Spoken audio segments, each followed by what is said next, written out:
నిద్ర వస్తే పడుకోరా? పడుకుంటే సమానత్వం పోద్ది. ఈ 2 సంవత్సరాలుగా నేను మీకు చేసి పెట్టిన పనులన్నీ మీరు నాకు చేసి పెడితే అప్పుడే సమానత్వానికి న్యాయం అవుతుంది. వెళ్ళండి. సగం పని నేను చేశాను కాబట్టి ఇంకో సగం పని మీరు చేయాలి, అప్పుడే సమానత్వం అవుతుంది. వెళ్ళండి, వెళ్ళి తీసుకురండి. ఇప్పుడేంటి నేను చెప్పబట్టుకుని వాళ్ళ ఇంటి ముందుకెళ్ళి అడుక్కోవాలా? అంతే కదా. చంపుతుంది. అంజు అంజు పడుకున్నావేంటి? లేకు అంజు. అంజు ఏంటి అప్పుడే నిద్రపోతున్నావు? నిద్ర వస్తే పడుకోరా? పడుకుంటే సమానత్వం పోద్ది. నా నిద్రకి మీ సమానత్వానికి లింక్ ఏంటండి? నేను నీకు సినిమా చూడాలనిపిస్తే నా నిద్ర ఆపుకొని మరీ థియేటర్ తీసుకెళ్ళాను కదా. అయితే నాకు సినిమా చూడాలని ఉంది, నువ్వు కూడా నాతో రావాలి కదా, లేకపోతే సమానత్వం పోద్ది. ఇప్పుడా? ఏ థియేటర్ అండి? మన ఇంట్లో హోమ్ థియేటర్. రా సినిమా చూద్దాం. ఎహే రా.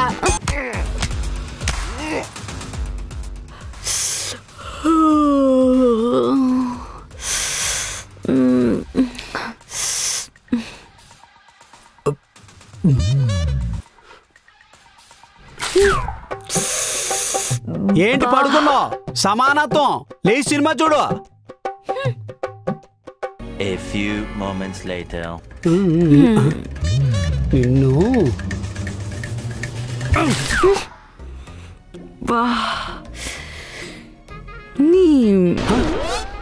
ఏంటే భూత? లేదు, నా తల రాత. అయినా రోజు రోజుకి మీ టార్చర్ ఎక్కువ అయిపోతుందండి. అది టార్చర్ కాదు, సమానత్వం. ఒక్కలో సమానత్వం. అసలైన టార్చర్ అంటే నేను చూపిస్తాను. సమానత్వం పేరెత్తాలంటే భయపడాలి. ఎక్కడికి వెళ్ళిపోతున్నావు? సినిమా ఏం కావలేదు. సమానత్వం నిన్న ఈ టైం కల్లా సినిమా అయిపోయింది. మనం పడుకున్నాం కదా, పదండి ఇప్పుడు కూడా పడుకుందాం. అది చిన్న సినిమా, ఇది పెద్ద సినిమా. క్లైమాక్స్ అవుతుంది. క్లైమాక్స్ చూడపోతే నాకు నిద్ర పట్టదే. అదంతా నాకు తెలీదు. సమానత్వం అంటే సమానత్వం. పదండి. నా మాట వినవే, నాకు నిద్ర పట్టదు.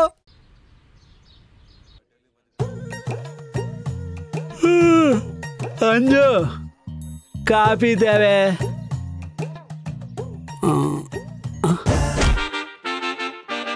కాలు పిల్లకి ఈ పాటికి ఇల్లు మొత్తం తిరుగుతుంది, ఇంకా పడుకుందేంటి?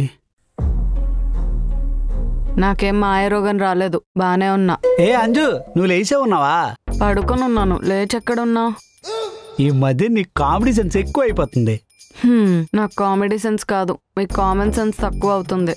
ఇప్పుడు నేనేం చేశానే? మీరు సమానత్వానికి అన్యాయం చేశారు. అవునా? ఎలా? సమానత్వం అంటే ఏంటి? నేనేం చేస్తే మీరు అది చెయ్యాలి కదా. కదా. మరి ప్రతిరోజు నేను పొద్దున్న లేచి అన్ని పనులు చేసి పెడితే అక్కడ సమానత్వం ఎక్కడుంది? మరి ఇప్పుడు నేనేం చెయ్యాలి? ఈ 2 సంవత్సరాలుగా నేను మీకు చేసి పెట్టిన పనులన్నీ మీరు నాకు చేసి పెడితే అప్పుడే సమానత్వానికి న్యాయం అవుతుంది. వెళ్ళండి, వెళ్ళండి. కుక్ అయిపోయాను. ఎవడరా నువ్వు? కంటిన్యూటీ కోసం బొచ్చు పెంచిన ఆర్టిస్ట్ లా ఉన్నావు. బావా నేను బావా వేణుని. ఒరే తమ్ముడు. అక్క ఎవడే ఇడు? మా తమ్ముడండి. రారా దా ఇక్కడ కూర్చో. నీ తమ్ముడా? ఇంతకు ముందు బెకార్లా ఉండేవాడుగా. అంటే ఇప్పుడు బాగున్నాను బావా? ఊరి బెకార్లా ఉన్నావు. ఆ ఏకలేంద్రా. అయినా ఏంట్రా ఆ గడ్డను అలా పెంచేసావు? బావ బాగుండాలని మొక్కుకున్నానక్క. చూసారా, మీరు బాగుండాలని మా తమ్ముడు గడ్డం పెంచి మరీ మొక్కుకున్నాడు. సమానత్వం కోసం మీరు కూడా గడ్డం పెంచి మా తమ్ముడు బాగుండాలి, అలాగే మీ కొత్త వెబ్ సిరీస్లు కూడా బాగుండాలని మొక్కుకోండి. రారా తమ్ముడు.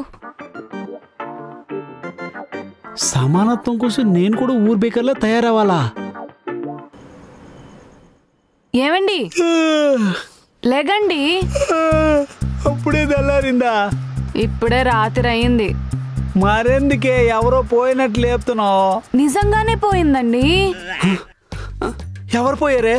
సమానత్వం పోయింది. సమానత్వమా? ఇప్పుడే ఒక దోమొచ్చి మిమ్మల్ని కరిచి రక్తం అంతా పీల్చుకుని వెళ్ళిపోయింది. ఆల్అౌట్ పెడితే సరిపోద్ది కదే, దానికి నిద్ర లేపుతావేంటి? మీరు కూడా వెళ్ళి ఆ దోమని వెతికి రక్తం తాగేసండి, అప్పుడే సమానత్వం అవుతుంది. ఏం మాట్లాడుతున్నావే? అది దోమ అంజు, లక్షల్లో ఉంటే ఆ ఒక్కదాన్ని ఎలా పట్టుకుంటాం? అయినా నువ్వు అన్న మాటలు వింటుంటే వాంటింగ్ వస్తుంది. సర్లే 1 ml దానం చేసాం అనుకో. ఏహే, లక్షలు ఎక్కువ కోట్లు ఎక్కువ? కోట్లే ఎక్కువ కదా. దోమలు లక్షల్లో ఉంటే మనుషులు కోట్లల్లో ఉన్నారు. ఆ దోమ మిమ్మల్ని ఎలా వెతికి పట్టుకుందో మీరు కూడా వెళ్ళి ఆ దోమని పట్టుకొని రండి. అప్పుడు వరకు మీరు పడుకోకూడదు. ఆ దోమ బ్లడ్ షేక్ తాగేసి రండి. వెళ్ళండి వెళ్ళండి. ఇలా తగులుకుంది ఏంటి? ఏవండి, మీరు ఇక్కడ కూర్చొని పని చేసుకుంటుంటే అక్కడ సమానత్వం పోతుంది. ఏంటంజు వర్క్ లో ఉంటే? వర్క్ ఇప్పుడు కాకపోతే తర్వాత అయినా చేసుకోవచ్చు. సమానత్వం పోతే మళ్ళీ తిరిగి వస్తుందా? ఏమైందే ఇప్పుడు? పక్కింటి పంచదార, ఎదురింటి ఉప్పు, ఈ పక్కింటి జీడిపప్పు, వెనకింటి కందిపప్పు. ఓహో, వాళ్ళ క్యారెక్టర్లు బట్టి నిక్ నేమ్స్ పెట్టావా? కాదు, వాళ్ళు మన ఇంటి నుంచి తీసుకెళ్లిన సామాన్లు. మీరు వెళ్ళి తీసుకుని రండి. నువ్వు ఇచ్చినప్పుడు నువ్వే తీసుకురావాలి కదా, అదే సమానత్వం. అలా ఇలా సమానత్వం అవుతుంది? సగం పని నేను చేశాను కాబట్టి ఇంకో సగం పని మీరు చేయాలి. అప్పుడే సమానత్వం అవుతుంది. వెళ్ళండి, వెళ్ళి తీసుకుని రండి. ఇప్పుడేంటి నేను చెప్పబట్టుకుని వాళ్ళ ఇంటి ముందుకెళ్ళి అడుక్కోవాలా? అంతే కదా. చంపుతుంది.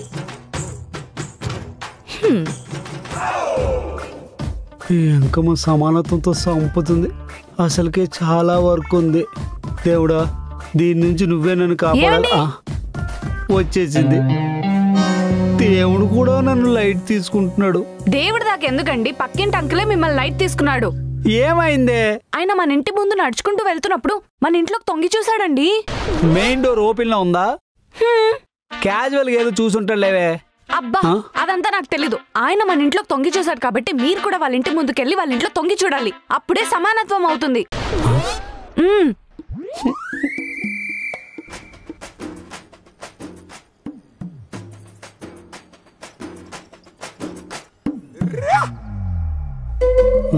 ఏంటి వర్క్ చేయకుండా ఇక్కడ కూర్చున్నారు?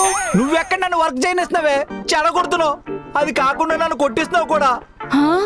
నేనెక్కడ కొట్టించానండి? నువ్వే కదా పక్కింటికి వెళ్ళి చూడమన్నావు. నేను వెళ్ళినప్పటికీ డోర్ వేసి ఉంది. మళ్ళీ సమానత్వం పోద్దని డోర్ ఓపెన్ చేసి చూసా. పోన్లేండి, మంచి పని చేశారు. అంత మంచి పని చేసిన ఆంటీ కొట్టింది నన్ను. ఎందుకు? నేను డోర్ ఓపెన్ చేసినప్పటికీ ఆంటీ చీర మార్చుకుంటుంది. సర్లేండి, మీ సమానత్వం పూర్తయింది కాబట్టి ఇప్పుడు నా సమానత్వం బ్యాలెన్స్ ఉంది. నీ సమానత్వం ఏంటి? అవును, ఆంటీ బట్టలు మార్చుకుంటున్నప్పుడు మీరు చూసారు. సమానత్వం కోసం అంకుల్ బట్టలు మార్చుకున్నారు. ఆడియన్స్ ఫీల్ అవుతారు. వద్దు. మరి సమానత్వం? ఒక పని చేయండి. ఆంటీ బట్టలు మార్చుకున్నప్పుడు మీరు చూసారు కదా, సమానత్వం కోసం అంకుల్ బట్టలు మార్చుకున్నప్పుడు కూడా మీరు చూసేయండి. అప్పుడు సమానత్వం పూర్తయిపోతుంది. నన్ను తేడాగా అనుకుంటారు. తేడాగా అనుకున్నా పర్వాలేదు, మనకి సమానత్వం ముఖ్యం. వెళ్ళండి. అసలు ఈ సమానత్వం కాన్సెప్ట్ కనిపెట్టినందుకు నా చెప్తూ నేను కొట్టుకోలే.